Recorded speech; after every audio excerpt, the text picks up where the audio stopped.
We thought it was just a dusty old radio, tucked away in the attic like everything else Grandma left behind. It didn't even have a power cord, just a locked panel, rusted dials, and the faint smell of wood and time. We almost threw it out. But then it clicked on. No lights, no electricity. Just static. Then a voice, faint, crackling through the speakers like it was crawling up from the past. It wasn't music. It wasn't news. It was someone talking. About us. Names. Dates. Secrets no one alive should know. And then we heard her grandma. Not the version we knew, but a younger voice, desperate, like she was trying to reach someone, trying to warn us. That's when everything changed. Because the radio didn't just play sound. It played truth. And once we heard it, we couldn't unhear it. We opened a locked radio, and it opened something in us we were never meant to find. Her name is Maya Carter, 28, audio engineer by trade, soul searcher by accident. She wasn't supposed to be here, back in the creaky old house she swore she'd never return to. But life has a way of dragging you backward just when you're trying your hardest to move forward. After years in the city chasing gigs that barely paid, Maya hit a wall. Work dried up. Her lease ended. Then came the call. Grandma June had passed. And just like that, she was back in her hometown, back in the house that raised her when no one else would. Maya wasn't just grieving. She was stuck. Her mother had vanished when Maya was 12, and her father had always been more ghost than man. It was Grandma who held her world together. Who taught her to listen to the quiet, to the pain between words, to the hum of stories nobody else could hear. Now, that house was being sold. She and her younger brother Eli had 2 weeks to clear it out. Maya didn't know what she was really looking for. Maybe closure. Maybe a reason to stay. Eli joked through the boxes, trying to lift the mood. But Maya moved slower, touching things like they still held warmth. She found old cassette tapes, broken speakers, drawers full of receipts and letters. Nothing seemed important until they reached the attic. That was Grandma's space. Off limits as kids. Now, it was theirs to clean. Dust clung to every beam. But Maya felt something strange the moment she stepped inside. Not fear, but presence. Like the room was holding its breath, waiting. She didn't know it yet, but the story she thought had ended with Grandma's passing was only just beginning. It started with a box they almost missed, pushed behind an old trunk, under a sheet stiff with time. Eli tugged at it, dust swirling in the air like ash from an old fire. Inside were faded photo albums, a bundle of postcards, and one odd object wrapped in a thick wool scarf. Maya unwrapped it slowly. A radio. But not the kind you'd see at a garage sale. This one looked handmade, solid wood, intricate carvings along the side, a brass dial with no labels, and a small padlock sealing the tuning panel shut. No power cord, no battery slot, no brand name. Just a small, weathered engraving on the back, to June, for when the truth needs to be heard. Maya froze. It wasn't just an old radio, it was personal. Her grandmother had kept it hidden, locked, wrapped, protected. Why? Eli rolled his eyes. Probably just sentimental, or broken, like everything else up here. He turned away, already opening another box, but Maya couldn't look away. There was something about it, something that hummed just beneath the silence. Not sound, but feeling. She brought it downstairs, set it on the dining table. No switches, no inputs. Just that locked dial. She pressed her ear to the wooden side. Nothing. But her fingers buzzed as if the wood were alive. That night, long after Eli had gone to bed, she sat with it again. The house was quiet, wrapped in night. A storm rolled. And outside, thunder low and patient. And then, click, she jolted. The radio had moved. The dial spun slowly on its own. A low hiss crackled through the speakers, followed by music. Old, scratchy.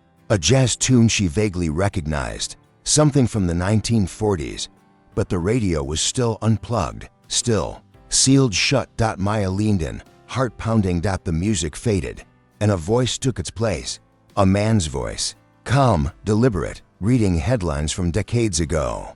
Then he said something that made her blood run cold, and in local news, June Carter and her granddaughter Maya were seen leaving the courthouse today. She stumbled backward. The voice continued, but she wasn't listening anymore. How did it know her name? This wasn't a recording. It was too specific. To present. She shut the lid, heart hammering. But when she opened it again, the dial had returned to 0 as if nothing had happened. She sat there for a long time, staring. This wasn't old tech. This was something else. Something waiting. And whatever it was, it had just begun to speak. The next morning, Maya didn't say anything. Not to Eli, not to herself. She chalked it up to stress, exhaustion, maybe even grief playing tricks on her. But deep down, she knew something wasn't right. Still, she needed proof. That night, when Eli went out to meet friends, Maya set the radio on the kitchen table again. She sat across from it with a notebook, a cup of tea she never touched, and hands that wouldn't stop shaking. For a long time, nothing happened. Just silence and stormlight flickering through the windows. Then dash click. Again, the dial moved on its own. The same soft hiss, like breath through an old vent. Then music. Then dash voices. But this time, the voices were different. To people, whispering. Arguing. A woman crying. And one sentence that shattered the air around her. I told you we should have destroyed the tapes, June. Maya dropped her pen. It was her grandmother's voice. Younger, sharper, but unmistakable. And the man, he sounded familiar too. But from where? She told Eli the next day. He laughed. You're hearing ghosts, old frequency pickups, pirate stations. Maybe she played him a clip she managed to record on her phone. But when he listened, all he heard was static. That's it. Maya, come on. He left the room shaking his head. Maya stared at the radio, now still and silent. Was it only speaking to her? The next night, she heard her own name again, and her mother's.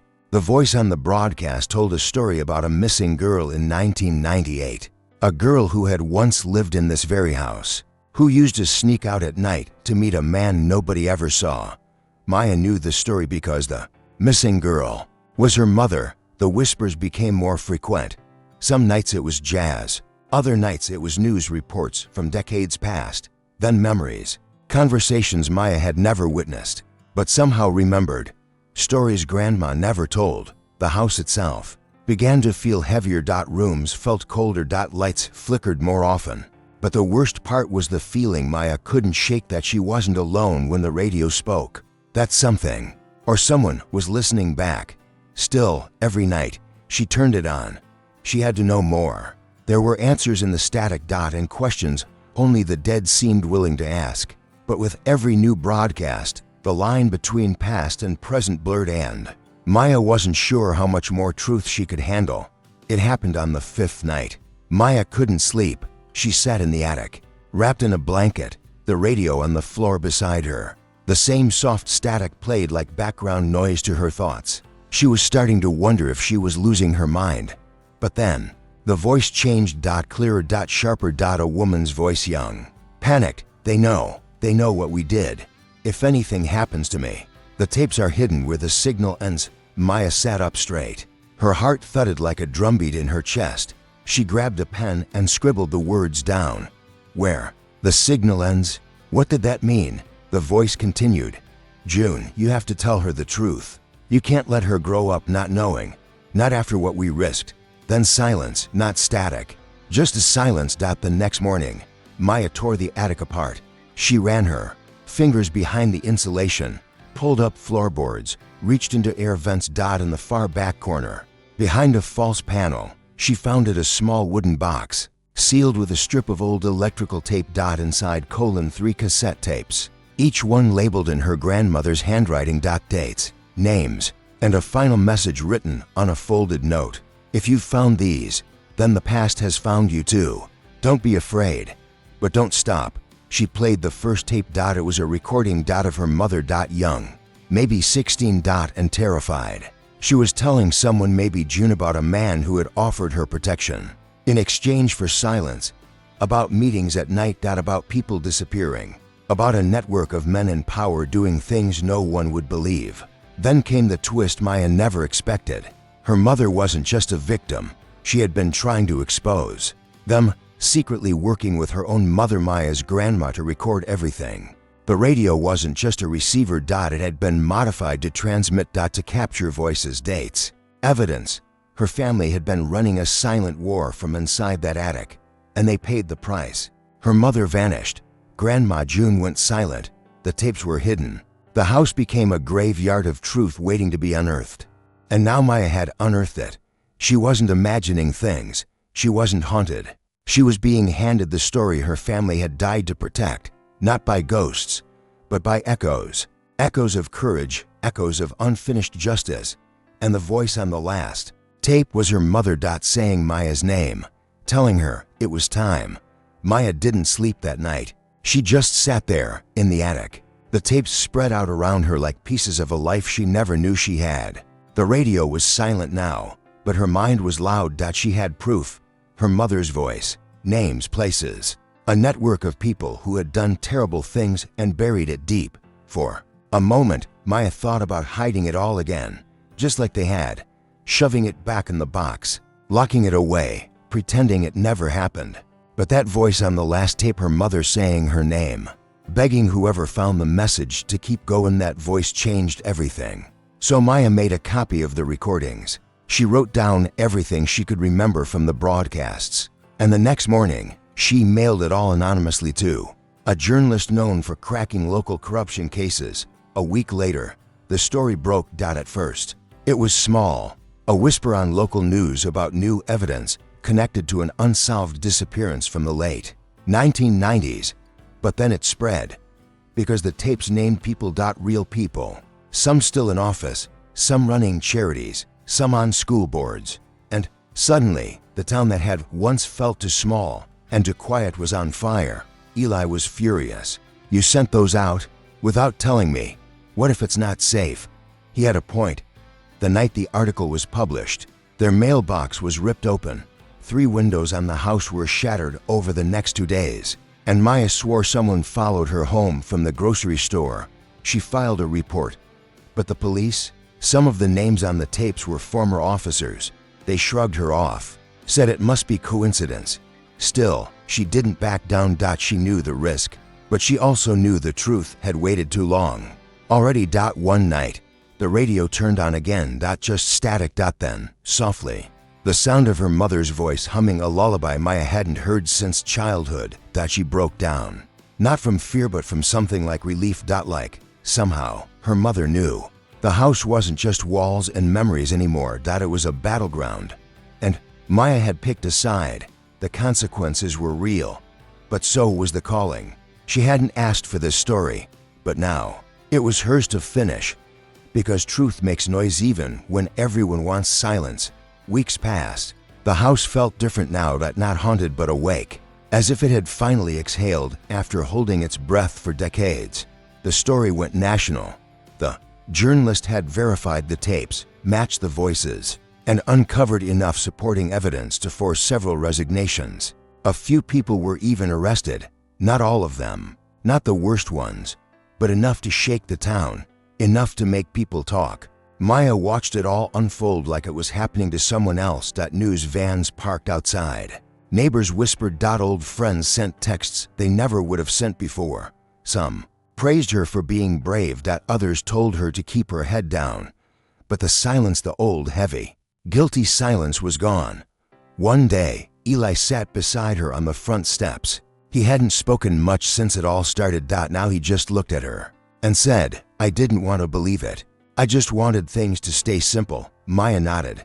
"So did I." They didn't say much after that, but something between them healed in that quiet. With the house off the market, Maya decided to stay. Not just because she had nowhere else to go, but because the story wasn't over. She turned the attic into a studio. Not a professional one, not yet, but clean, warm, and full of light. She hung Grandma June's photo on the wall, placed the radio beneath it. Still locked, still watching. Sometimes it plays music again, soft, distant jazz from no station she can trace. Sometimes it's just static, but Maya doesn't wait for it to speak anymore.